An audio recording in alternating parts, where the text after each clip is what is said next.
পশ্চিমবঙ্গে স্বচ্ছ নির্বাচন করার জন্য নিজের ডান হাতকেও বিশ্বাস করছে না নির্বাচন কমিশন।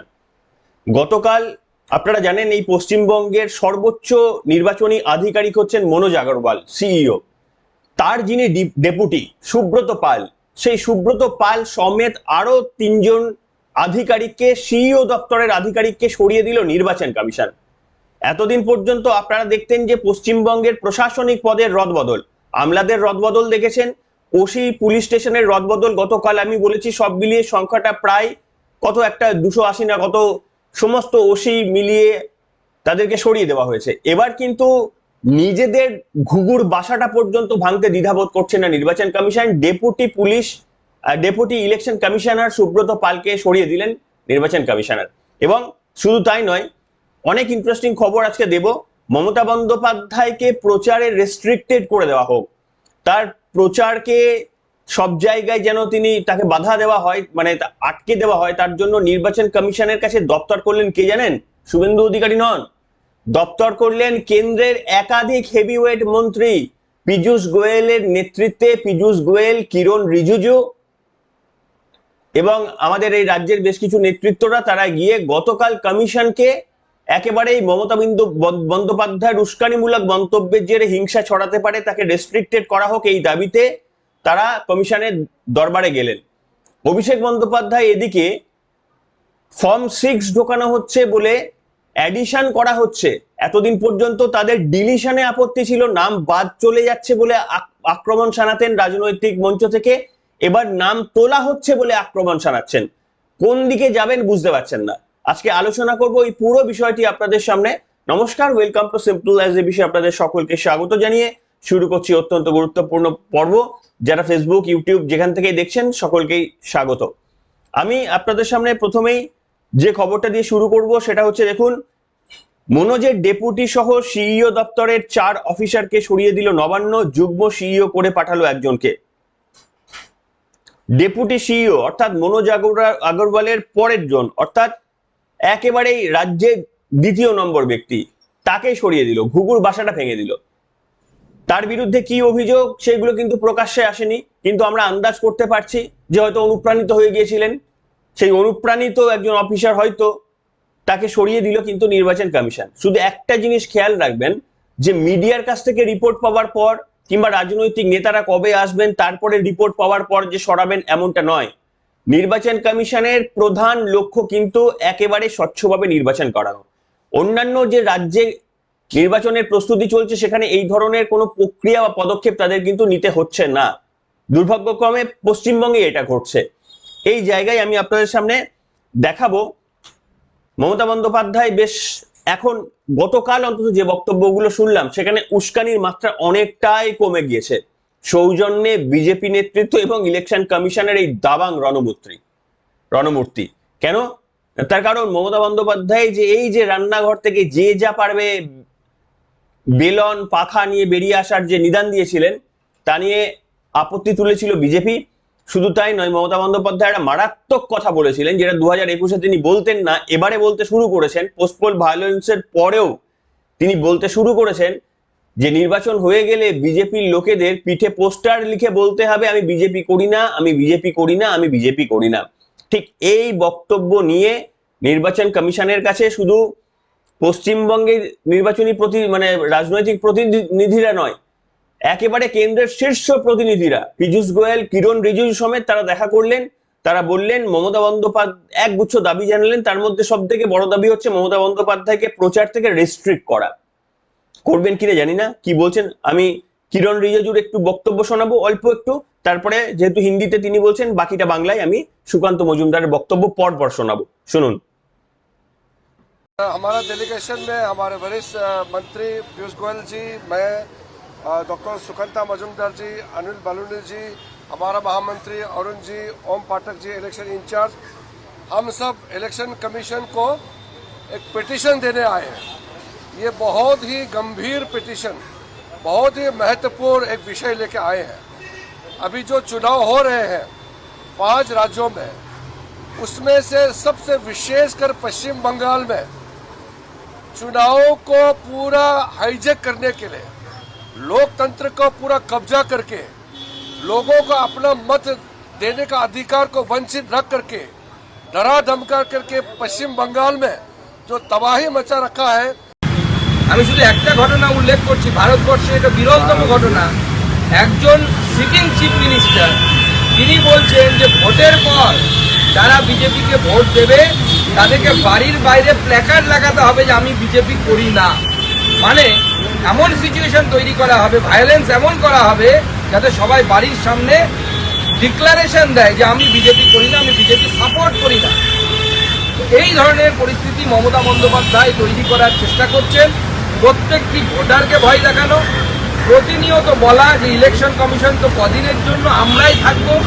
এবং এই পুরোটা কিন্তু হচ্ছে মমতা বন্দ্যোপাধ্যায় যে হারছে, বাংলার জনগণ মমতা বন্দ্যোপাধ্যায়কে হারাবেন এবার, সেই হারের ভয়ে মমতা বন্দ্যোপাধ্যায় এই ধরনের জনগণকে, বাংলার ভোটারকে, বাংলার মানুষকে ভয় পাওয়ানোর চেষ্টা করছে। তাই আমরা নির্বাচন কমিশনের কাছে আমাদের 6টি দাবি আমরা তুলে ধরেছি।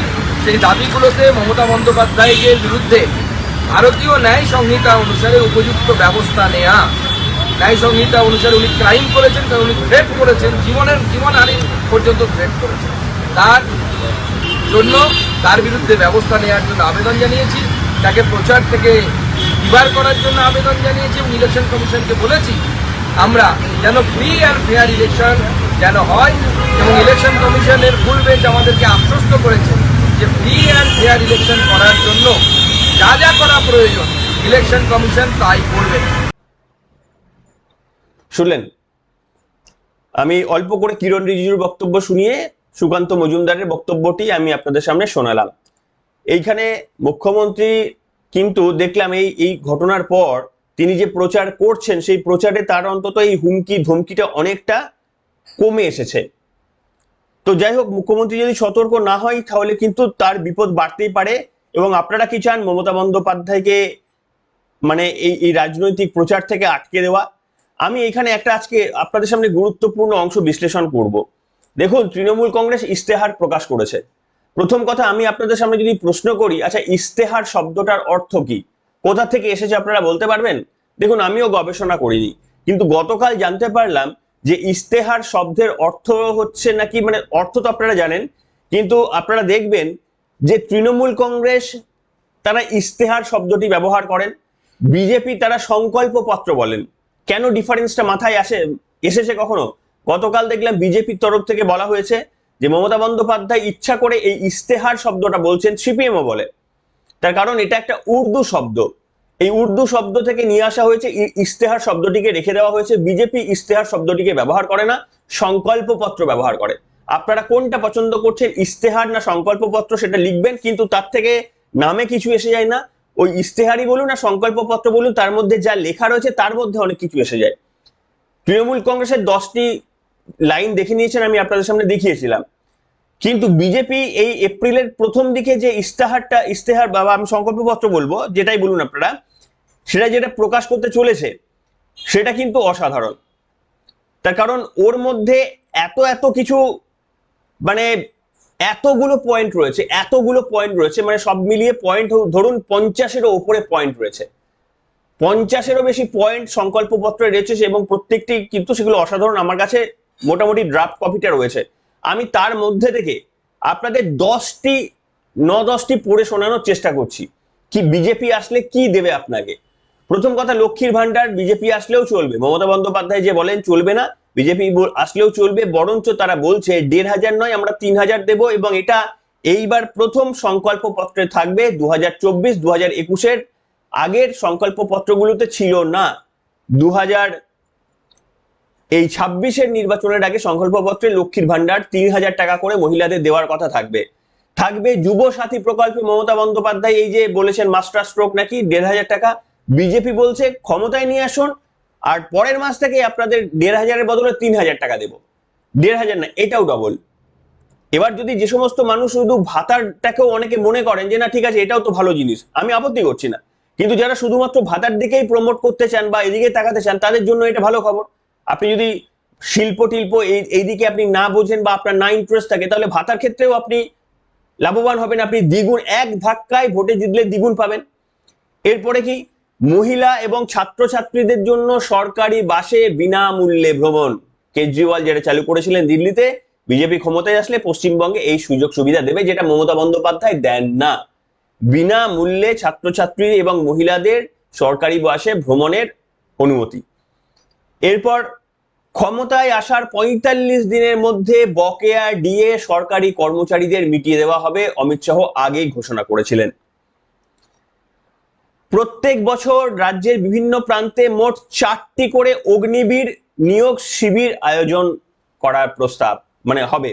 অগ্নিবীর শিবির, অগ্নিবীর আপনারা জানেন যে, আমি ডিটেলে আর যাব না, যে সেনাবাহিনীতে কন্ট্রাকচুয়াল বেসিসে যোগদানের নিয়োগ গোটা দেশে চালু হলেও পশ্চিমবঙ্গ থেকে এইগুলোকে উৎসাহিত করা হয় না, মমতা বন্দ্যোপাধ্যায় বিরোধিতা করেন। সেটা অগ্নিবীর শিবির হবে, প্রচুর বেকাররা এখানে চাকরি পাবেন। সেনাবাহিনীতে এটাও খুব ভালো, সেনাবাহিনীতে বেঙ্গল রেজিমেন্ট গঠন করার বিষয়ে তারা একটা যারা করবেন, বেঙ্গল রেজিমেন্ট তৈরি করবেন। আমরা বিভিন্ন জায়গায় regiment, Punjab regiment, Haryana regiment, Bengal regiment এরকম আমরা কখনো শুনি না। বেঙ্গল রেজিমেন্ট তারা তৈরি করবেন বিজেপি ক্ষমতায় আসলে। আচ্ছা, কোন রকমের অনুপ্রবেশ ওই বেড়া দেওয়ার কাজটা সম্পূর্ণ হবে, কোনো অনুপ্রবেশকারী এখানে থাকতে পারবেন না। কোনো মানুষ, বাইরের দেশের কোনো মানুষ আসলে তাকে ডিপোর্ট করার ব্যবস্থা নিয়মিতভাবে করা হবে। এটি আরো একটি। জীবিকা উপার্জনের জন্য যেন আপনাকে পশ্চিমবঙ্গ ছেড়ে আপনার অনিচ্ছা সত্ত্বে জোর করে আপনাকে বাধ্য হয়ে যেতে হয় বাইরের রাজ্যে, এই রকম পরিস্থিতি থেকে মুক্তি দেওয়ার উল্লেখ সংকল্পপত্রে থাকছে। সিঙ্গুরে ইন্ডাস্ট্রিয়াল পার্কের জন্য যারা দিতে ইচ্ছুক চাষিদের কাছ থেকে 1000 একর জমি নিয়ে সেখানে ইন্ডাস্ট্রিয়াল পার্ক হবে বলেছিলেন নরেন্দ্র মোদী। কিছু বললেন না। এটা হচ্ছে সেই পয়েন্টটা। 1000 একর জমি অধিগ্রহণ করে সেখানে ইন্ডাস্ট্রিয়াল পার্ক তৈরি হবে সিঙ্গুরে। সিঙ্গুরবাসীর আরো একটা সুযোগ, এই সুযোগ হেলায় হারাবেন নাকি মমতা বন্দ্যোপাধ্যায়ের কথায় আবারও বিভ্রান্ত হবেন, আপনাদের নিজস্ব দায়িত্ব। এরপর হচ্ছে, রাজ্যে ক্ষমতায় আসলে আয়ুষ্মান ভারতের মতো প্রকল্প চালু হবে, যেখানে ভারতবর্ষের প্রত্যেকটি হসপিটাল আপনাকে এটা গ্রহণ করবে। তো এইটা আমি আপনাদেরকে খুব সংক্ষেপে বললাম, তার কারণ এর বাইরে এত কিছু রয়েছে। ধরুন, উত্তরবঙ্গ নিয়ে রয়েছে, স্পেশালি মৎস্য চাষীদের জন্য রয়েছে, আলু চাষীদের জন্য রয়েছে। আমি এগুলো পড়লাম না, তাহলে দুটো এপিসোড লাগবে। তৃণমূল কংগ্রেসের ওই ইস্তেহারটা পড়তে আপনার ম্যাক্সিমাম 5 মিনিটও লাগবে না। কিন্তু এই যে ইস্তেহারটা প্রকাশ করবে, আমি আপনাকে বলছি, আপনি পড়ে দেখবেন এরা করতে পারবে কি পারবে না, এরা ভ্রান্ত ধারণা দিচ্ছে, সেগুলো নিয়ে ডেফিনেটলি আপনারা আর্গু করতে পারেন যে এরা মিথ্যে প্রতিশ্রুতি দিচ্ছে, এরা পারবে না। সেটা আপনাদের ব্যক্তিগত মতামত, আপনারা লিখতে পারেন। কিন্তু এই আপনাকে শুধু সংকল্পপত্রটা পড়তেই আপনার অন্তত আধ ঘন্টা টাইম লাগবে। এইখানেই বুঝতে পারবেন যে কোন রাজনৈতিক দল কতটা প্রিপেয়ার হয়ে মাঠে নামছেন। ঠিক এই জায়গায় আমি আপনাদের সামনে একেবারে এই পর্বের শেষের দিকে গিয়ে একটা চমকপ্রদ তথ্য, একটা অদ্ভুত তথ্য দেব। অভিষেক বন্দ্যোপাধ্যায় গতদিন আপনারা জানেন যে সিইও দপ্তরের কাছে গেলেন এটা বলতে যে ফর্ম 6 অন্য রাজ্য থেকে পশ্চিমবঙ্গে ঢোকানো হচ্ছে। তার দাবি 30,000 না কত ফর্ম 6 বাইরের রাজ্য থেকে এনে নাম তোলার ব্যবস্থা হচ্ছে। যে তৃণমূল কংগ্রেস কিছুদিন আগে নাম ডিলিশন নিয়ে খুব আওয়াজ তুলতেন, তারা এখন নাম অ্যাডিশন নিয়ে আওয়াজ তুলতে শুরু করেছেন। তবে আমরা স্বাগত জানাই যদি অবৈধভাবে কেউ ফর্ম 6 এর মাধ্যমে অনাগরিকদের নাম তোলে, তাহলে নিশ্চিতভাবে অভিষেক বন্দ্যোপাধ্যায় যদি সেটিকে নজরে নিয়ে আসেন, আমরা স্বাগত জানাই। এটা কি, আমি এখানে আপনাদের সামনে একটা ভৌতিক কাণ্ড দেখাবো। অভিষেক বন্দ্যোপাধ্যায়রা যে কাণ্ডগুলো আপনাদের বলে না, সেটা হচ্ছে চৌরঙ্গীর একটা ভৌতিক বাড়ি রয়েছে। জানেন কি, আপনার ভূতের গল্প শুনেছেন, শুনতে ভালোবাসেন। আমি আজকে একটা ছোট্ট শেষের দিকে যারা ভূতের গল্প বলবো, সেই অর্থে ভৌতিক ব্যাপার। কেন ভৌতিক ব্যাপার না, ওই বাড়ির নাম্বারে 28/1, চৌরঙ্গী অ্যাসেম্বলির 28/1 এই বাড়ির নম্বরে অনেক মানুষ, তাদের সবার অ্যাড্রেস 28/1, আর কোনো ডিটেল সেখানে নেই। আপনার যে অ্যাড্রেস রয়েছে, আপনার তো একটা অ্যাড্রেস রয়েছে সেখানে, ধরুন 28/1 একটা স্ট্রিট নাম্বার হতে পারে, একটা বিল্ডিং নাম্বার হতে পারে, কিন্তু তারপরে তো কিছু থাকবে, কিচ্ছু নেই, শুধু সবার নাম্বার হচ্ছে 28/1। যেমন হয় না বাড়ির নাম্বার 000 কিংবা 13, আমরা ভূতের সিনেমায় যেগুলো দেখেছি আর কি। তো যাই হোক, এখন ধরা পড়েছে যেটা যে 19 নম্বর বুথের 111 জন ভোটার রয়েছে, যেটা একটা কমিউনিটির মানুষজন ওই ভোটার লিস্টে রয়েছেন, তাদের প্রত্যেকের বাড়ির নাম্বার 28/1। ওই একই বাড়িতে নাকি 111 জন থাকেন, 28/1। আর কোনো ডিটেল নেই, অ্যাড্রেসে কিন্তু আর কোনো ডিটেল নেই। সব থেকে আরো একটি বিষয় হচ্ছে, এবং সেটা আতঙ্কের বিষয়, কারণ অমিত মালবিয়া যেটা টুইট করেছেন সেখানে আমি দেখতে পাচ্ছি, এবং তিনি লিখেছেন যে তামান্না ফিরোজ ওই 28/1-এরই বাসিন্দা। তামান্না ফিরোজ, তার বাবার নাম হচ্ছে রানা নন্দী। তো আমার বক্তব্য, আমি জানি না এই তামান্না ফিরোজ, রানা নন্দী বা আরো এটা তো সম্ভব নয়, এটা তো এরকম ভাবে তো সম্ভব নয়, তাই না? রানা নন্দীর তো মেয়ে কি করে তামান্না ফিরোজ হয়ে যাবে? তো যাই হোক, এই একটা বিরাট গন্ডগোল আবারও ধরা পড়েছে। তো এই ধরনের গন্ডগোল নিয়ে আমরা কখনো দেখি না শাসক দলকে কখনো বিব্রত হতে। তারা এগুলো টেকেন ফর গ্রান্টেড এবং অ্যাকসেপ্টেড। এর বিরুদ্ধে যদি আপনি পদক্ষেপ নেন, এর বিরুদ্ধে যদি নির্বাচন কমিশন ক্লিন আপ অপারেশন চালু করে, তাহলে মমতা বন্দ্যোপাধ্যায় কিন্তু রুখে দাঁড়াবেন। কিন্তু যদি নতুন কোনো ভোটার অ্যাডিশনের জন্য আসেন, তার বৈধ কাগজ যদি থাকে, সে যদি বিহার থেকে হয়, স্টিল সে চাইছে লোকেশন চেঞ্জ করে পশ্চিমবঙ্গের কোনো অ্যাসেম্বলিতে নাম তুলবেন, সেখানে কিন্তু মমতা বন্দ্যোপাধ্যায়ের তুমুল আপত্তি। এই হচ্ছে বিষয়। আপনাদের সামনে আমি বললাম, নির্বাচন কমিশন এবারে নির্বাচনটা 360 ডিগ্রি ক্যামেরায় মুড়ে ফেলার চেষ্টা করছে, কিন্তু এদৎ সত্ত্বেও মমতা বন্দ্যোপাধ্যায়ের মতো নেত্রীকে আটকানোটা এত ইজি হবে বলে মনে করেন আপনারা? আপনারা অনেকেই কমেন্টে আশঙ্কা প্রকাশ করছেন, আমাকে মেসেজ করছেন অনেকেই, যে আমরা এখনো যে যে অঞ্চলে থাকি সেখানে এখনো পর্যন্ত থ্রেট কালচারটা এখনো চলে গিয়েছে। নির্বাচন কমিশনের এই পদক্ষেপগুলো কার্যত ওই প্রান্তিক স্তরে গিয়ে এখনো কার্যকরী হচ্ছে না। আশঙ্কাটা থাকে, আশঙ্কাটা আপনাদের অমূলক নয়। তবে বিশ্বাস করুন, ভোটের দিন আপনাকে যদি এই একই কালচার, যেটা 2021-এর মতো করার চেষ্টা যদি করে, তাহলে আপনার মানে কোনো কমিউনিকেশন, সেটা মানে যে কোনো ভাবে আপনি নির্বাচন কমিশনকে জানাতে পারেন। সরাসরি আপনি গুগল থেকে নাম্বার পেয়ে যাবেন, কিংবা আপনি যে কোনো মানে যে কোনো মিডিয়াতে আপনি জানানোর সুযোগ যদি থাকে জানাতে পারেন। তাহলে আমার মনে হয় এই গতবারের ওপেনলি চুরির মতো ব্যবস্থাটা এবারে নির্বাচন কমিশন করতে দেবে না। সেই কারণেই আমি বলেছিলাম যে বাংলার মানুষকে প্রস্তুত থাকতে হবে, যে এবারে একটা বড় অংশের মানুষ হয়তো দ্বিতীয়বার বা তৃতীয়বারের জন্য ভোটের লাইনে দাঁড়াতে হতে পারে আমাদের। হ্যাঁ, টাকার মানে শ্রাদ্ধ হয়ে যাবে, কিন্তু কিছু করার নেই।